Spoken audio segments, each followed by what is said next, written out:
지난 시간에 이어서 칼빈의 5대 교리에 대해서 말씀을 여러분에게 드리고 있습니다. 왜 이런 말씀들을 우리가 공부해야 되냐면은 우리가 성경 그대로 믿고 있는데 보통 많은 교회들이 칼빈의 예정론을 따르고 있기 때문에 그렇습니다. 그러니까 칼빈의 예정론은 구원론이 잘못되어 있는 거예요. 구원론이 잘못되어 있기 때문에 우리가 전에도 말씀을 드렸었죠. 예를 들어서 교회를 이렇게 있다가 다른 지역으로 갈 수도 있고 뭐 떠날 수도 있습니다. 그러면 그분이 다른 지역에 가서 침례 교회를 찾아가야 되는데 보통 보면 많은 어떤 사람들을 보면은 이렇게 뭐 강남으로 가면은 뭐 사랑의 교회에서 만나고 강북으로 가면은 온누리교회에서 만나고 그런다는 이야기가 있는 겁니다. 이런 모습은 저는 올바르다고 생각하지 않습니다. 침례 교회에서 만약에 불가피한 사정으로 다른 곳으로 간다면 올바른 가르침을 받았다면 침례 교회를 찾을 수밖에 없어요. 그런데 그렇지 못하다는 것이 좀 안타까움이 있습니다. 어떤 분이 이제 우리 교회 출신인데 다른 교회에 갔습니다. 그런데 그 교회에서 이제 집사 안수를 받는다는 거예요. 그런데 그 증명서가 있어야 되는 겁니다. 침례받았다는 증명서를 가져와라. 그럼 어디서 침례를 받았습니까? 그럼 자기가 침례받은 곳이 있지 않습니까? 그러면 전화가 왔어요. 그를 띄워줄 수 있느냐? 그럼요. 띄워줄 수 있죠. 그래서 고마운 마음이 있더라고요. 다른 곳에 가서 침례교회를 찾아갔다는 것이 고마운 마음이 있었습니다. 물론 이제 우리 교회하고 똑같은 믿음은 아니라고 생각을 하지만 그래도 침례교회를 찾아갔구나 이런 생각이 듭니다. 왜 칼빈의 5대 교리를 우리가 알아야 되느냐? 우리는 칼빈주의를 믿지 않기 때문에 그렇습니다.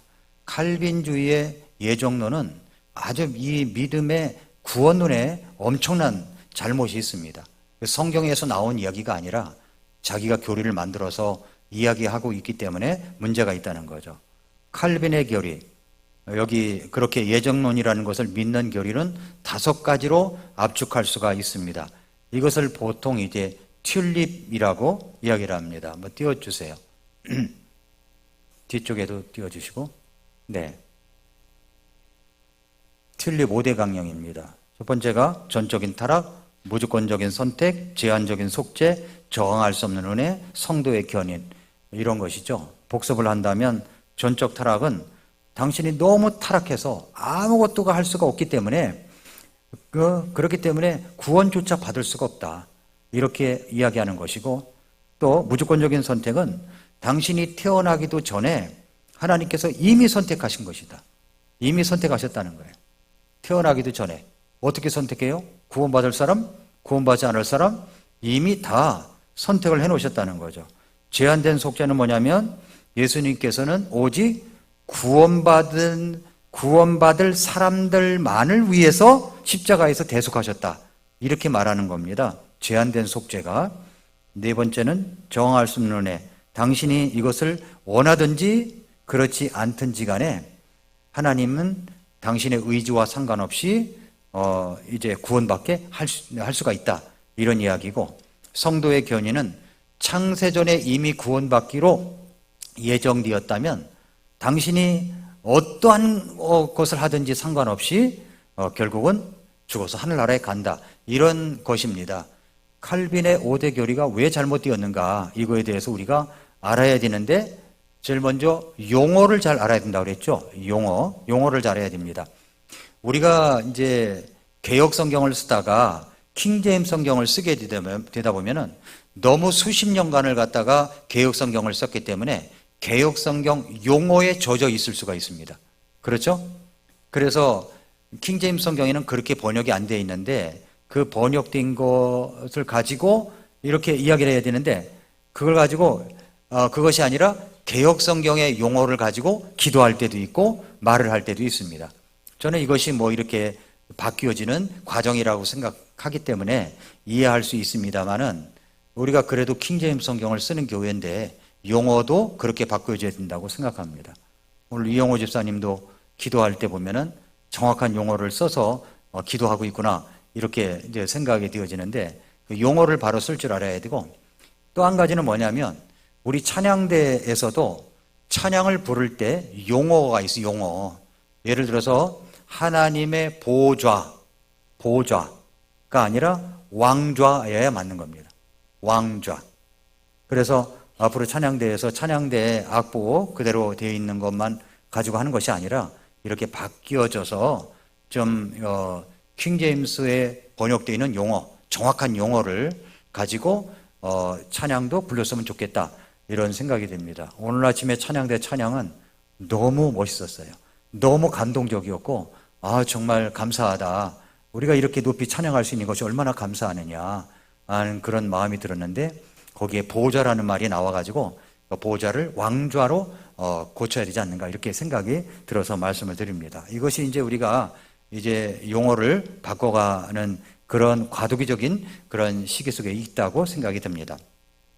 근데 칼빈주의자들은 용어들이 있어요. 그들이 쓰는 용어. 첫 번째가 뭐냐면 택하심입니다. 택하심. 그러니까 선택이란 말이죠. 예정, 미리 하심 이런 단어들이에요.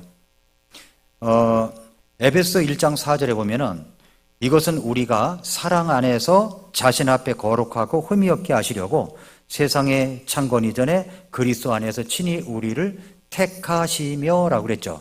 여기 택한다는 말이 나오니까 그래 택함이야. 네가 구원받을지 안 받을지 선택하는 거야. 하나님께서 선택하신 거야. 이렇게 생각할 수가 있거든요.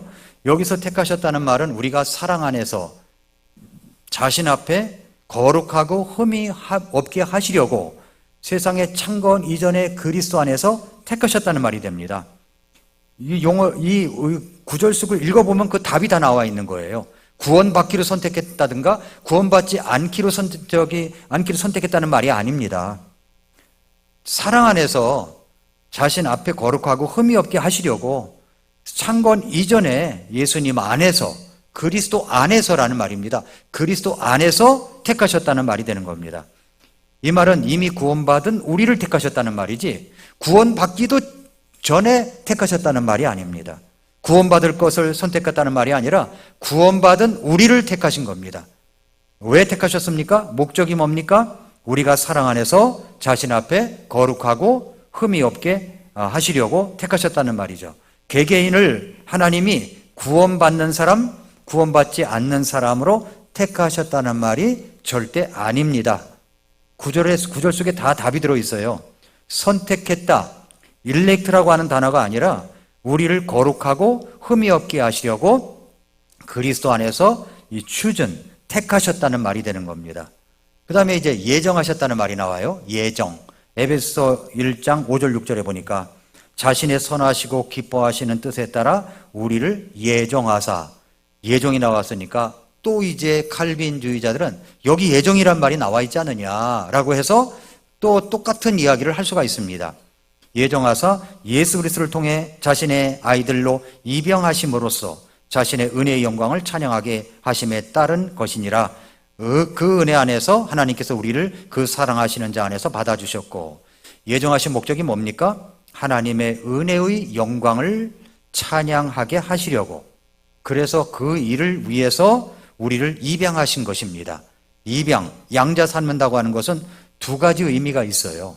맨 마지막에 우리 몸이 구속돼서 우리 썩을 몸이 결국은 예수님의 공중 강림하실 때 연과 홍과 육이 하나가 되는데, 그런 때가 되는데, 그때 진정으로 모든 창조물 앞에서 우리가 하나님 아들이다, 입양을 했다라고 하는 공포가 되는 그런 때가 올 때 모든 것을 그리스도와 함께 공동으로 상속받는 상속자로 인정을 받아서 하나님의 모든 상속유업을 물려받는 그런 자가 된다는 말입니다.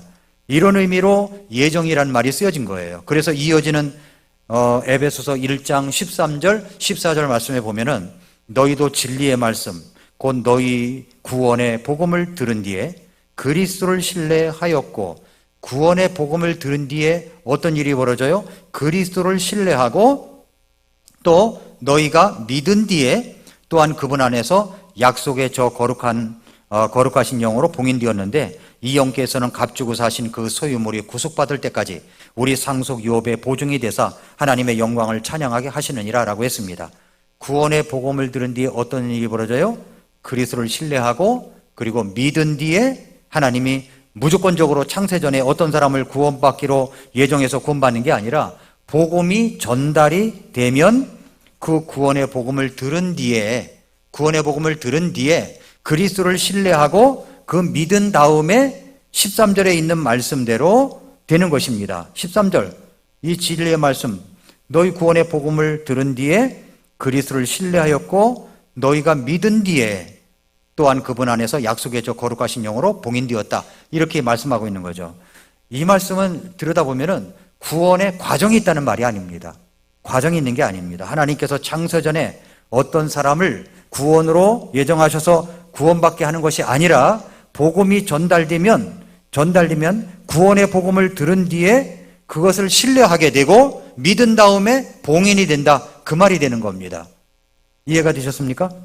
이것은 사람 편에서의 일이죠. 사람 편에서의 일. 사람 편에서는 분명히 복음을 들어야 합니다. 복음을 믿어야 합니다. 그러면 성령께서 우리를 성령으로 봉인, 인쳐주시는 겁니다. 선택을 해서 구원받는 것이 아닙니다. 복음을 들으면, 믿으면 구원받는 거죠.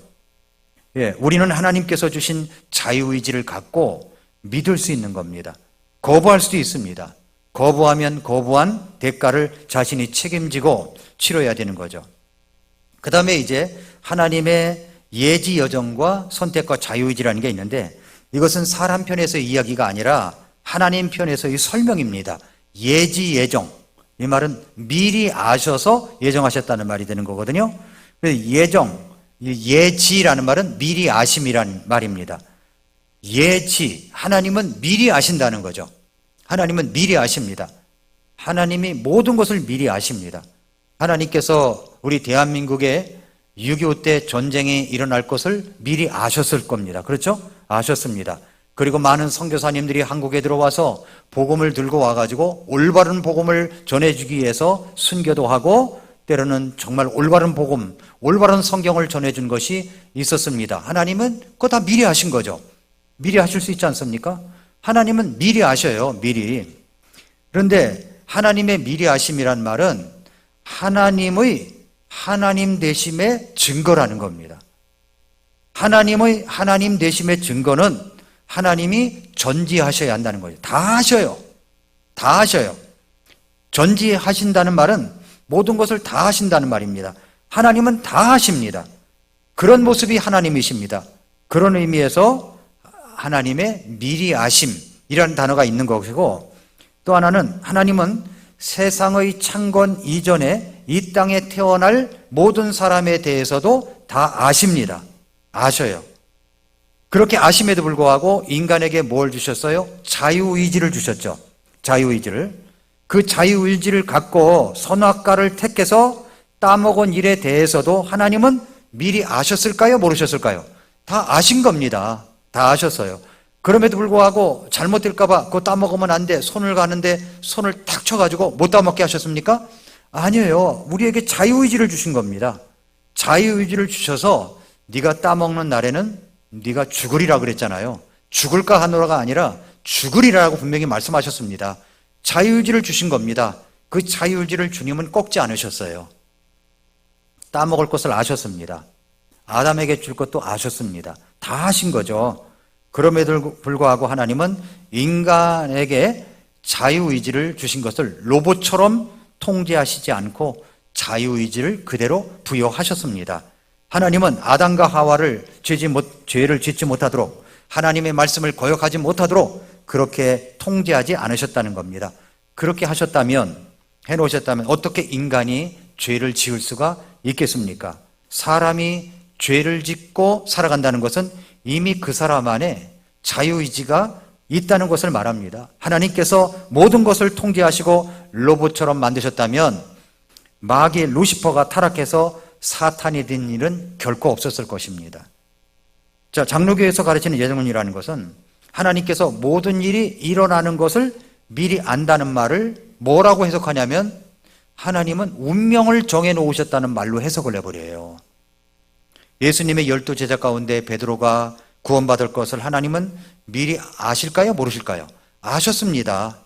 가룟 유다가 예수님을 배반할 것을 미리 아실까요? 모르셨을까요? 아셨습니다. 그럼에도 통제하지 않으셨어요. 자유의지를 주셨거든요. 그런데 이 말은 하나님께서 베드로가 구원받을 것을 미리 정해 놓으셨다고, 또 가룟 유다가 예수님을 배반할 것을 미리 정해 놓으셨다는 말이 아닙니다. 에베소 1장 13절 14절을 다시 한번 보세요. 너희도 진리의 말씀 곧 너희 구원의 복음을 들은 뒤에 그리스도를 신뢰하였고 너희가 믿은 뒤에 또한 그분 안에서 약속의 저 거룩하신 영으로 봉인되었는데 이 영께서는 값주고 사신 그 소유물이 구속받을 때까지 우리 상속 유업의 보증이 되사 하나님의 영광을 찬양하게 하시느니라 그랬습니다. 구원의 복음이 전해지면 그 복음을 들은 뒤에 예수 그리스도를 믿고 구원받게 됩니다. 그러면 하나님께서 거룩하신 영으로 봉인을 하시는 겁니다.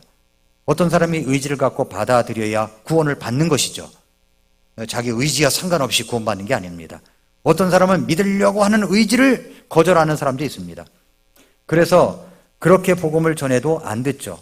그러면 이 사람은 하나님께서 구원받지 못하도록 예정을 해 놓으신 것입니까? 아닙니다. 그게 아닙니다. 그대로 자유의지를 주신 것입니다. 거절할 수 있는 자유의지.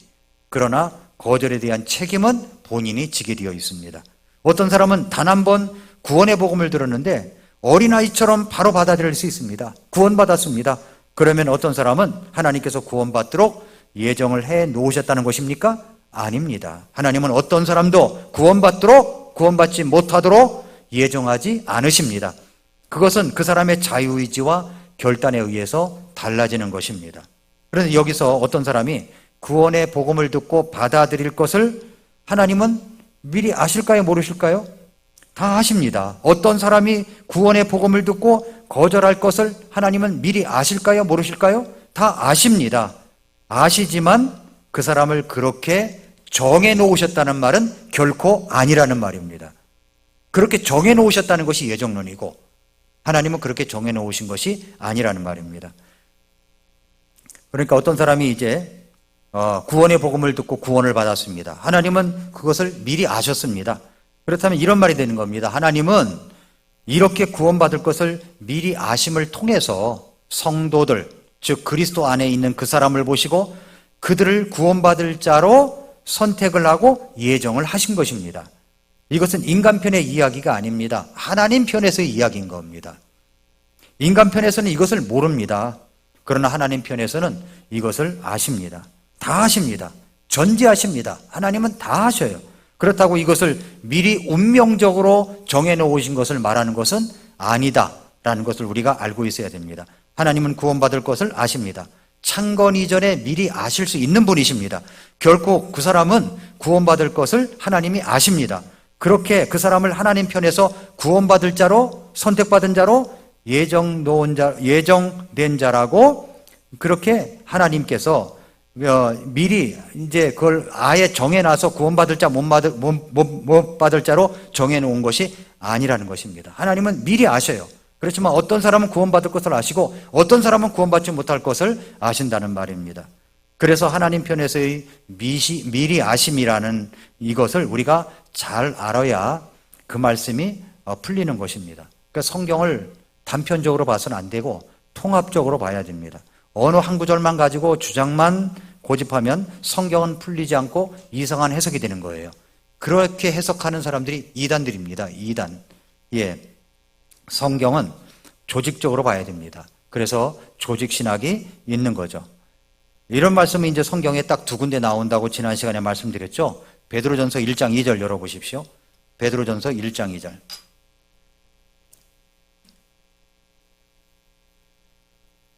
1장 2절에 곧 하나님 아버지의 미리 하심에 따라, 여기 미리 하심이 나오죠. 미리 하심에 따라 거룩히 구별하심을 통해 순종함과 예수 그리스도의 핏부림에 이르도록 선택받은 자들에게 편지하노니 은혜와 화평이 너희에게 더욱 많이 있기를 원하노라. 자, 선택받은 자들에게 그랬죠. 선택받은 자들에게, 이것은 순종함과 예수 그리스도의 핏부림에 이른 사람들, 선택받은 사람들. 에베소서에서는 그리스도의 핏부림에 이른 사람들, 그러니까 피 흘림이 없으면 죄사함이 없기 때문에 죄사함을 받은 사람들이라는 말입니다. 피 뿌림에 이른 사람들, 죄사함에 받은 사람들이란 말입니다. 그래서 베드로전서 1장 2절에 하나님 아버지의 미리 아심에 따라 선택받은 자들이다 라는 말은 그 조건이 뭐예요? 조건은 예수님의 피 뿌림을 받은 사람을 말하는 겁니다. 예수님의 피 뿌림을 받은 사람, 죄들의 용서를 받고 구원받은 사람입니다. 어떤 사람을 선택받은 자들이라고 이제 이런 사람을 선택받은 자리라고 이야기하는 거죠. 피 뿌림을 얻고 구원을 받았습니다. 그럼 선택받은 자인 거예요. 피 뿌림을 얻고 구원받았습니다. 그런데 하나님 편에서 보면 이 사람은 그렇기 때문에 선택받은 자라고 말하는데 하나님 아버지의 미리 하심에 따라 선택받은 자들, 성도들이라고 얘기하는 겁니다. 우리가 누구 안에 들어와 있어요? 그리스도 안에서. 그리스도 안에 들어와 보니까 내가 선택받은 자가 되었다는 말이죠. 그리스도 밖에 있으면 선택받은 자가 아닙니다. 그리스도 안에 들어와 보니까 내가 선택받은 자가 되었다는 말입니다. 로마서 8장 28절부터 30절에도 그 말씀이 있다고 그랬죠. 28절, 우리가 아는 바와 같이 하나님을 사랑하는 자들 곧 그분의 목적을 따라 부르심을 받은 자들에게는 모든 것이 합력하여 선을 이루느니라 라고 했습니다. 여기 우리라고 그랬어요. 우리가 아는 바와 같이 그 로마서에서 구원받은 사람들을 두고 이야기하는 겁니다. 그러니까 이 말씀은 구원받은 사람들에게 쓴 서신서입니다. 29절, 하나님께서 자신이 미리 아신 자들을 또한 예정하사 자신의 아들의 형상과 같은 모습이 되게 하셨나니 이것은 그분이 많은 형제들 가운데 처음 난 자가 되게 하려 하심이니라. 그뿐 아니라 하나님께서는 자신이 예정하신 그들을 또한 부르시고 자신이 부르신 그들을 또한 의롭다 하시고 자신이 의롭다 하신 그들을 또한 영화롭게 하셨느니라. 이 말씀을 잘 봐야 됩니다. 이 말씀은 하나님께서 자신이 미리 아신 자들을 예정하신 겁니다. 자신이 미리 아신 거예요. 그 사람 구원받을 것, 구원받지 못할 것을 아신다고 했죠. 그럼 구원받을 것을 아시고 예정하셨다는 말입니다. 하나님께서는 자신이 미리 아신 자들을 예정하셨습니다. 그 다음에 부르셨습니다. 부르신 그들을 의롭다 하셨습니다. 의롭다 하신 그들을 영화롭게 하셨습니다. 이런 순서가 되는 거예요. 순서가.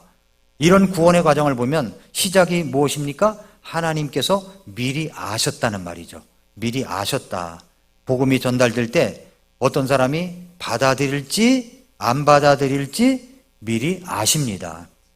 그렇게 하여 구원받은 사람들은 어떻게 예정하신 것입니까? 구원받도록 예정하신 것이 아니라 맨 마지막에 하나님의 아들의 형상이 되도록 예정을 하신 거죠. 구원받도록 예정하신 것이 아닙니다. 하나님의 아들의 형상을 담도록 예정을 하신 것입니다. 하나님께서 자신이 미리 아신 자들을 또한 예정하사 자신의 아들의 형상과 같은 모습이 되게 하셨나니 이것은 그분이 많은 형제들 가운데 처음 난 자가 되게 하려 하심이라. 그뿐만 아니라 하나님께서는 자신이 예정하신 그들을 또한 부르시고 부르신 그들을 의롭다 하시고 의롭다 하신 그들을 영화롭게 하셨다. 이 순서가 그렇게 되는 겁니다. 그래서 하나님은 언제 이렇게 미리 아셨을까요? 창세전에 미리 아신 겁니다. 창세전에, 세상이 창건되기 이전에, 영원전에 하나님은 미리 내다보시고 아신 겁니다. 모르실 리가 없죠. 아셨습니다. 창세 이전의 모든 것을 내다보십니다. 하나님은 세상의 창건 이전에 미리 내다보시는데 어떤 것도 모르실 리가 없죠. 그런데 하나님이 미리 아심에 따라 어떤 순서가 벌어지냐면 성경에 조금 보여주신 것이 있습니다. 그게 뭐냐면 우리가 교회 시대가 끝나고 나면 예수님이 공중에 강림하시죠. 하나님이 이걸 미리 아십니까? 모르십니까? 아신 걸 우리에게 보여주신 거예요. 아신 거를. 기록이 없었으면 그걸 몰랐을 겁니다. 우리도. 근데 공중에 예수님이 오실 때 나팔 소리가 나면서 우리는 모두 채어 올라가 공중에서 주님을 만나게 된다고 그랬죠. 만납니다. 그리고 이제 이 지상에서는 7년 대환란이 일어나는 겁니다. 7년 대환란이 일어난다는 것, 하나님이 미리 아심입니다. 다 아신 것을 우리에게 알려주신 것입니다. 알려주셨어요.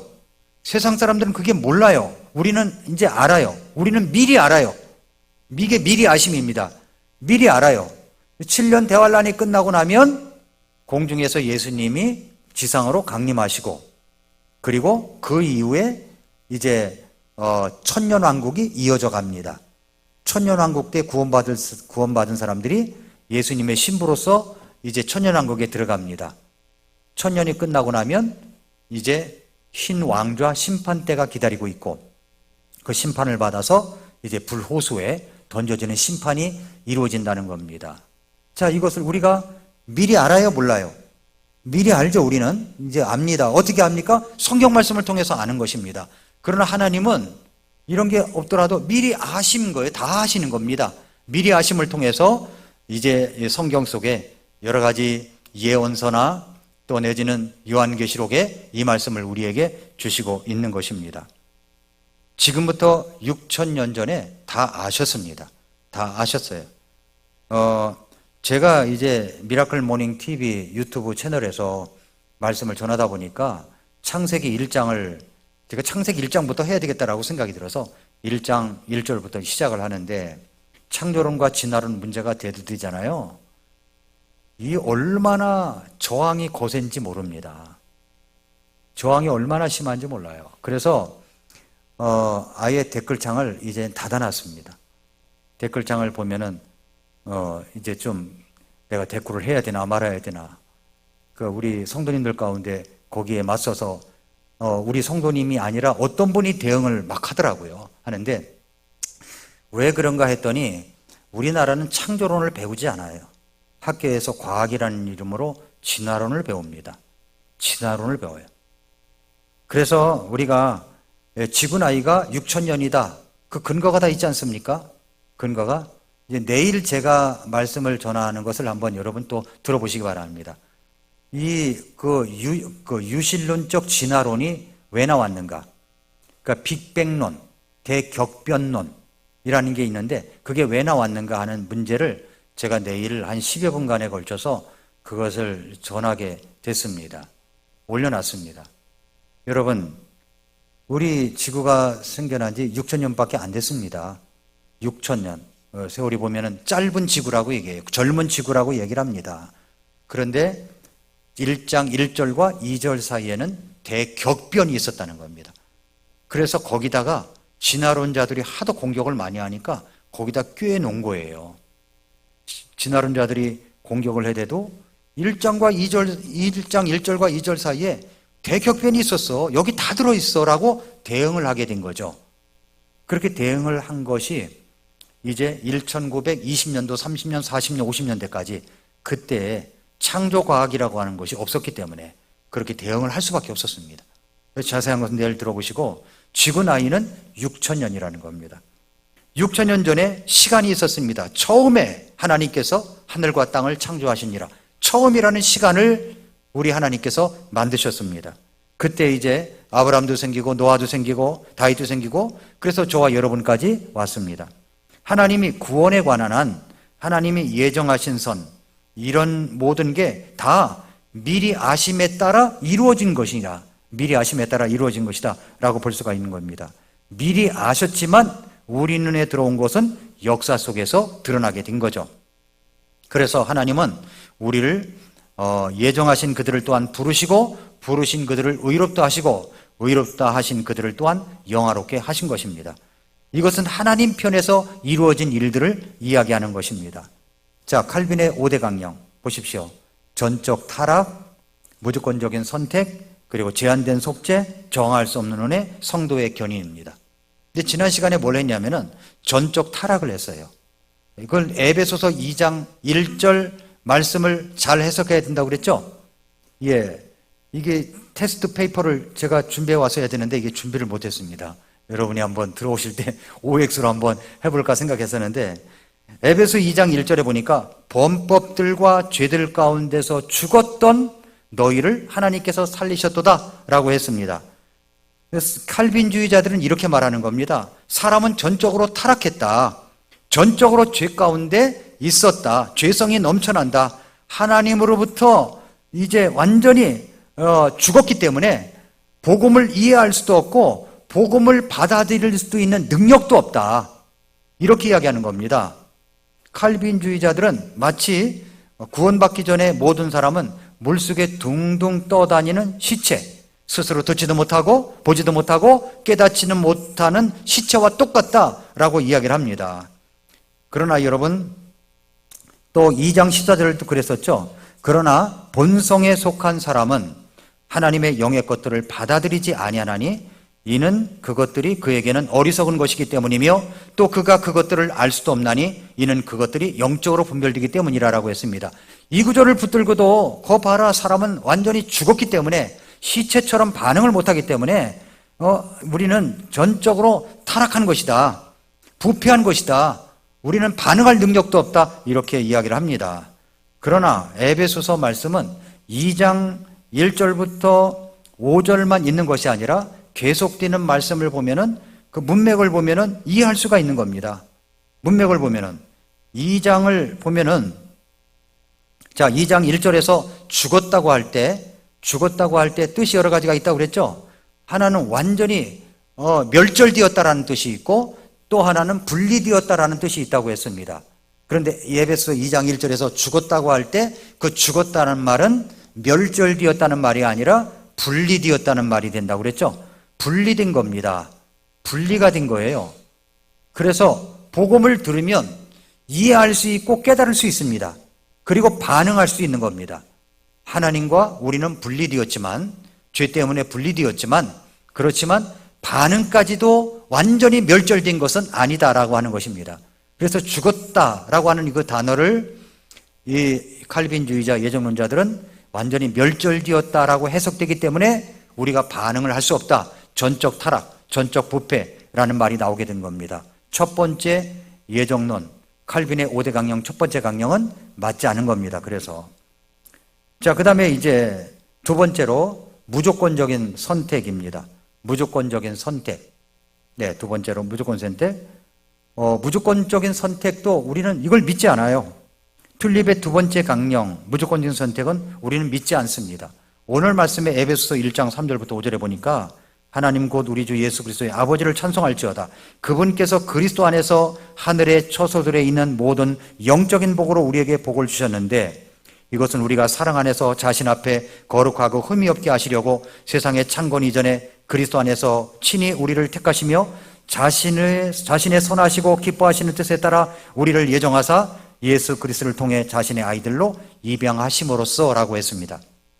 여기에 택하시며 또 예정하사 이 말이 나오니까 이 말을 붙들고 무조건적으로 선택했다는 말을 칼빈주의자들이 하는 겁니다. 그런데 이것이 이제 칼빈주의자들의 관점은 뭐냐면 하나님 편에서의 선택은 무조건적이다. 무조건적이다. 즉 하나님께서 선택하시는데 아무 조건이 없다. 또한 받아들이는 사람 편에서는 전혀 아무 조건도 없다. 그냥 무조건적이다라는 겁니다. 무조건적이다라고 얘기를 하는데 성경적 관점과 그리고 온건한 칼빈주의자들이 있어요. 5개 강령을 다 믿지 않고 부분적으로만 믿는 칼빈주의자들이 있습니다. 그들의 관점은 뭐냐면 하나님의 편에서의 선택은 무조건적이다. 맞죠? 즉 하나님께 선택하시는데 아무 조건이 없다. 즉 선택은 은혜로 이루어진다. 그러나 받아들이는 사람 편에서는 한 가지 조건이 있는데 그 조건이 믿음이다라고 하는 겁니다. 하나님 우리가 다 구원받기를 원하지 않습니까? 그런데 받아들이는 사람 편에서 있어야 될 것이 있는데 그것이 믿음이 있어야 된다는 겁니다. 그러나 칼빈의 예정론자들은 그게 무조건적으로 그냥 하나님이 무조건적으로 선택을 하시는 거다. 무조건적으로 이렇게 하는데 우리는 그게 아니라 믿음이 조건이 되어야 된다고 이야기를 하는 겁니다. 칼빈주의자들의 어떤 관점을 추가 설명한다면 하나님은 영원 전부터 구원받을 자들을 결정하시고 이들의 구원을 받아들일 의사가 없음에도 불구하고 또한 그 은혜를 거부함에도 불구하고 선택하신다는 거예요. 무조건 선택하신다는 겁니다. 그리고 나서 이들의 믿음과는 상관없이 이들의 믿으려고 하든지 안 하든지 상관이 없이 믿을 수 있는 능력이 있든지 없든지 간에 상관이 없이 이들이 복음의 메시지를 받아들이려고 하는지 그렇지 않은지 상관이 없이 무조건 다시 태어나게 하셔서 믿게 하신다는 겁니다. 잘 들어보세요. 다시 태어나게 하셔서 믿게 하신다는 겁니다. 우리는 다시 태어나심이 믿는다는 거잖아요. 구원받는 것을 말하는 거잖아요. 구원받는다, 다시 태어난다, 거듭난다, 다 똑같은 말이 하지 않습니까? 그런데 칼빈주의자들은 다시 태어나는 게 있고 다시 태어나게 해야 믿을 수 있다, 이렇게 이야기를 한다는 겁니다. 그러므로 구원은 하나님 편에서도 무조건적이고 사람 편에서도 무조건적입니다. 죄인인 사람은 하나님이 살려주시면 자동으로 믿게 됩니다. 이것이 이제 칼빈주의자들의 주장입니다. 그러나 성경의 관점은 그게 아닙니다. 로마서 8장 28절, 29절을 다시 보시면 우리가 아는 바와 같이 하나님을 사랑하는 자들, 곧 그분의 목적에 따라 부르심을 받은 자들에게는 모든 것이 합력하여 선을 이루느니라. 하나님께서 미리 하신 자들을 또한 예정하사 자신의 아들의 형상과 같은 모습이 되게 하셨나니 이것은 그분이 많은 형제들 가운데 처음 난 자가 되게 하려 하심이니라. 하나님은 사람들을 미리 아십니다. 예정하십니다. 그런데 이것을 기억하고 베드로전서 1장 2절, 아까 봤던 말씀인데 나그네들 곧 하나님 아버지 미리 아심에 따라 성령의 거룩히 구별하심을 통해 순종함과 예수 그리스도의 핏부름에 이르도록 선택받은 자들에게 편지하노니 은혜와 화평이 너희에게 더욱 많이 있기를 원하노라고 그랬습니다. 성경적 관점은 뭐냐면 선택과 예정에 대해서 뭐라고 말합니까? 하나님께서 사람들을 미리 아십니다. 미리 아심, 즉 예지에 따라서, 다시 말해서 복음이 전달될 때 그것을 받아들이고 믿을 것을 미리 아심에 따라 하나님께서 그들을 선택하신 것이라고 성경은 말씀하고 있다는 겁니다. 그러므로 하나님 편에서의 선택은 무조건적이죠. 그러나 사람 편에서는 하나님이 주시는 그 은혜를 믿음으로 받아들여야 하나님이 그것을 미리 보시고 그를 선택하신 결과가 되는 겁니다. 그러므로 어떤 사람이 믿든지 안 믿든지 무조건 하나님의 선택을 받으면 구원을 받는다라고 하는 것을 우리는 믿지 않는다는 말입니다. 그래서 예를 들어서 한번 설명을 해볼까요? 내가 이제 돈이 있어서 누구에게 1억 원을 주려고 한다고 합시다. 그러면 이것은 내가 선한 마음에서 그냥 선물로 주려고 하는 거예요. 아무 조건도 없습니다. 받으려는 사람이 나를 위해서 무슨 일을 해야만 되는 것도 아니고 조건이 없습니다. 누구든지 받기 원하는 사람은 아무 조건 없이 이것을 받을 수 없습니다. 이것이 바로 하나님 편에서의 무조건적인 선택입니다. 하나님 편에서. 그런데 받는 사람 입장에서는 이것을 받기 위해 한 가지 해야 할 일이 있습니다. 내가 주려는 선물 1억 원을 그가 받아야 되는 거예요. 받아야만 합니다. 즉 내가 아무 조건 없이 1억 원을 주려고 하는데 당사자가 그것을 받아가지고 자기 것으로 삼으려면 손을 내밀고 받아야 되는 거죠. 근데 무조건적인 선택을 한다고 하는 것은 받아 그랬어요. 안 받고 싶은데 받으라고 그래. 안 받고 싶은데요? 받아. 안 받고 싶은데요? 받으라니까 하면서 이리 피하고 저리 때려가지고 말이요. 억지로다가 받게끔 만드는 하나님이 아니라는 말입니다. 억지로가 아니라는 거예요. 받을 수도 있고 안 받을 수 있습니다. 사람 편에서는 받을 수도 있고 안 받을 수 있어요. 하나님 편에서는 미리 아심에 따라 다 선택을 하신 겁니다. 미리 아심에 따라서. 그래서 사람 편에서는 받는 사람 편에서는 자기 것으로 받아들여야 하는 조건이 있는 겁니다. 그렇지 않으면 그것이 나의 것이 되지 않는 거죠. 그런데 칼빈주의자들은 뭐라고 말하냐? 받아들이기 위해서 믿을 필요도 없다. 하나님이 주신다고 했으면 무조건적으로 네 것이 된다. 네가 믿으려 하든지 안 하든지 상관없이 실제로 또 그것을 받을 수도 받을 수 있다. 너는 죄들 가운데서 전적으로 죽어서 아무것도 할 수 없는 시체이기 때문에 복음을 이해할 수도 없고 받아들일 수도 없다. 하나님께서 그것을 받아들일 수 있게 해주셔야 그것을 받을 수 있는 것이다. 그러니까 거듭나야 믿을 수 있는 것이다 라고 얘기하는 겁니다. 이것은 성경은 절대 그렇게 말씀하는 것이 아니라는 겁니다. 구원받으려면 사람이 먼저 믿어야 되는 거죠. 믿는 것은 우리의 몫입니다. 하나님은 믿게 해주시는 것이 아니에요. 요한복음 3장 36절에서 아들을 믿는 자에게는 영존하는 생명이 있고 아들을 믿지 않는 자는 생명을 보지 못하며 도리어 하나님의 진노가 그 위에 머물러 있다고 그랬습니다.